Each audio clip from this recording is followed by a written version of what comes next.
दोस्तों, अगर आप इस टाइम किसी फाइनेंशियल दिक्कत से गुजर रहे हो या फाइनेंशियल कंडीशंस आपकी ठीक नहीं हैं, तो ये जो इन्फॉर्मेशन मैं देने वाला हूँ तो ये आपके काम आएगी। क्योंकि सपोज करो अगर आपने कोई लोन ले रखा था और पहले आप EMIs अपने टाइम पे कर रहे थे, अब फाइनेंशियल दिक्कत आपको आई है तो डेफिनेटली आपकी EMI बाउंस हो गई होंगी और आपको कॉल्स भी आनी शुरू हो गई होंगी बैंक्स की तरफ से, एजेंसीज की तरफ से, एजेंट्स की तरफ से, और मे भी शायद विजिट्स भी शुरू हो गई हो। तो ये जो इन्फॉर्मेशन है ये आपको उनकी हरासमेंट से, ठीक है, काफी हद तक बचा पाएंगी या अपने राइट्स को आप वायलेशन होने से बचा लोगे, अपने आप को बचा लोगे, अपना मेंटल पीस को बचा लोगे।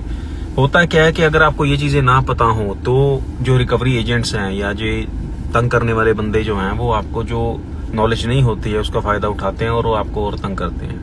तो उस तंगी से बचने के लिए आप इस वीडियो को जरूर देखें। पहली बात मैं आपको बताना चाहूंगा कि जब आपको बाउंसिंग के दौर से गुजरना पड़ता है, EMI बाउंसिंग होती है तो उसके बाद आपको कॉल्स आनी शुरू हो जाती हैं।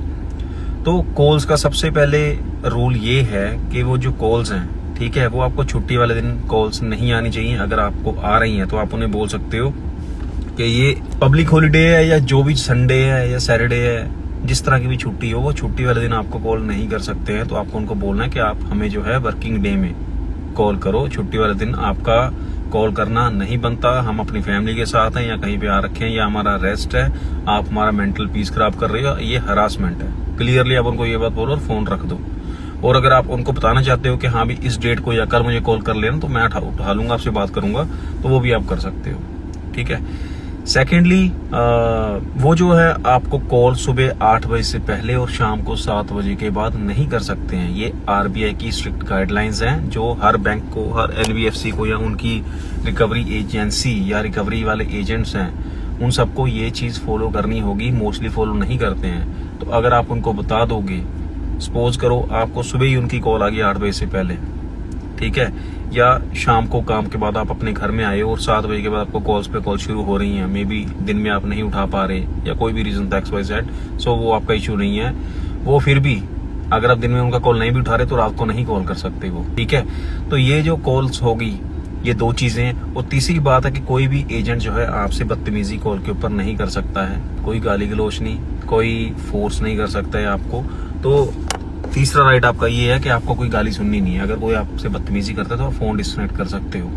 तो ये आप फाउंडेशन नहीं है कि आपको उनका कॉल्स अटेंड करना ही करना है। जो बदतमीजी कर रहा है आप उसका कॉल कट करो, जिस बैंक से वो कॉल है, ठीक है, या जिस बैंक का वो लोन है जिसके रिगार्डिंग आपको कॉल्स आ रही हैं, आप उसे ईमेल के जरिए या कस्टमर केयर पे कॉल करके कंप्लेंट इसका लिखवा सकते हो। और कोशिश कीजिए अगर आप उनकी कॉल रिकॉर्ड कर सको तो। वैसे रिकॉर्डिंग का फायदा नहीं होगा क्योंकि वो जो बदतमीजी करनी होती है तो वो अनऑफिशियल नंबर से ही आपको कॉल करते हैं, ठीक है। ये तो होगी कॉलिंग की बात। अब विजिट की बात है, होम विजिट। सपोज करो कॉलिंग से जब वो पैसे आपसे नहीं निकलवा पाते हैं तो वो करते हैं वो आपको कॉल। जब वो कॉल करेंगे आपको, आप नहीं उठाओगे, उसके बाद वो भेजेंगे फील्ड ऑफिसर्स के पास आपका जो केस है। फील्ड ऑफिसर आपको घर में मिलने आएगा, लेकिन अगर वो बिना बताए आपसे मिलने आता है तो आप उसे मना कर सकते हो कि आपने बिना इन्फॉर्म करे ये जो विजिट है प्लान की है, तो आप उनसे बात ही नहीं करोगे। आप क्लियरली उनको बोलो नहीं सॉरी, आप मुझसे टाइम लो, 1 दिन बाद का, 2 दिन बाद का, जब भी आप अवेलेबल रहोगे, ठीक है। तो आप उनको टाइम और डेट दे सकते हो या नेक्स्ट डे का भी दे सकते हो, ठीक है। अगर आपको मेरे से बात करनी है तो आप कल आओ, तो ये आपका राइट है। बिना आपको बताए वो आपके घर में नहीं आ सकते हैं। दूसरी चीज, आएंगे, ठीक है, वो ये नहीं है कि 7 बजे के बाद आएंगे या सुबह 8 बजे से पहले आ जाएंगे, ठीक है। आपको कॉल करके आएंगे और जो टाइम होता है, जो उनके ऑफिस का टाइम होता है 9 बजे जब भी उनका स्टार्ट होता है, उससे लेके जब उनका ऑफिस का टाइम बंद होता है, या नॉर्मली इन शॉर्ट जैसे मैंने कॉलिंग के लिए बताया 8 बजे से पहले और 7 बजे के बाद, वो आपके घर में विजिट भी नहीं कर सकते हैं।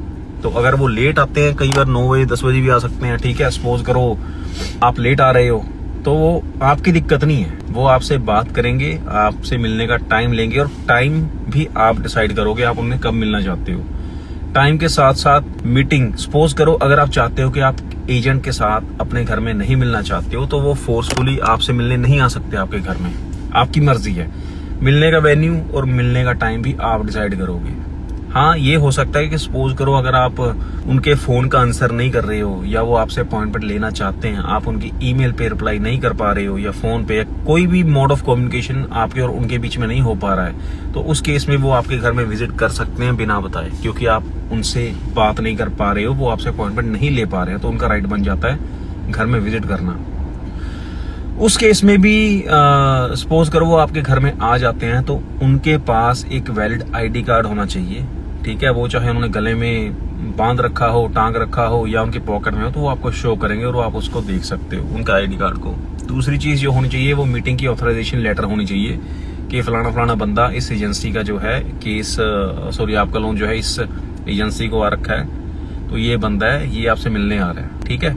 तो ये home visit letter, authorisation letter और आईडी कार्ड ये उनके पास होना चाहिए। इसके बाद जो अगला आपका राइट है वो है प्राइवेसी का। ये कोई भी इंफॉर्मेशन आपके लोन के रिगार्डिंग कि आपका लोन कितनी अमाउंट का है, कब से आपने नहीं पे करा है या पे करा है, ये किसी को भी नहीं बता सकते। मोस्टली होता क्या है, ये गली मोहल्ले में आके चिल्लाते हैं, नहीं पे करा EMI ये कर देंगे वो कर देंगे, फिर 4 लोग इकट्ठे होते तो उनको बताते हैं, ठीक है। तो ये चीज तो टोटली ही इलीगल है, वो नहीं कर सकते हैं। ये भी RBI की गाइडलाइन है कि आप इनकी प्राइवेसी को ब्रीच नहीं कर सकते हैं। इवन आपके पेरेंट्स, आपका ब्रदर, आपके सिबलिंग्स, इवन आपका स्पाउस, आपकी वाइफ, ये सब चीजें ये उनसे भी डिस्क्लोज नहीं कर सकते। अगर लोन आपने लिया है तो इन्फॉर्मेशन आपकी है, वो किसी और ने थोड़ी पे करना है, वो आप ही ने पे करना है, तो वो आपसे ही कॉन्टेक्ट कर सकते हैं, ठीक है। तो इन केस अगर वो ऐसी कोई हरकत करते हैं तो आप उनको वहीं पे टोक सकते हो, या उनका जो है एज अ प्रूफ कंप्लेंट करने के लिए आप उनकी वीडियो भी बना सकते हो।